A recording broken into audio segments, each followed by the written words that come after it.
Malakas na ulan at matinding hagupit ng hangin ang dala ng bagyong Aghon sa kasagsagan nito sa Ilocos Norte. Dahilan upang magbagsakan ang maraming sanga at lumaylay ang ilang kable.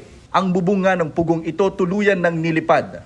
Malakas na hangin noon, mga 30 minutes siguro. Sa Laguna naman, malailog ang ilang kalsada dahil sa bahang hanggang tuhod sa kasagsagan ng bagyo. Kaya ang ilang motorista nagtulak na ng sasakyan.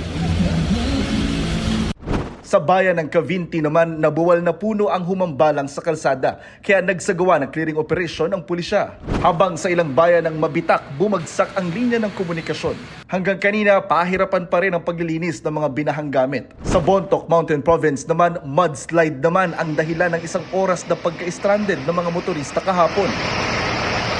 Sabi ng NDRRMC, 5 ulat ng pagkamatay sa kasagsagan ng bagyo ang bineberipika pa nila, kabilang ang sa isang bata. Kumpirmado namang 7 ang sugatan dahil sa bagyong Aghon, kabilang ang 3 batang lalaki at isa pa nilang kaanak na lalaki sa Legazpi, Albay. Habang nakasakay sa isang tricycle, nabagsakan sila ng puno.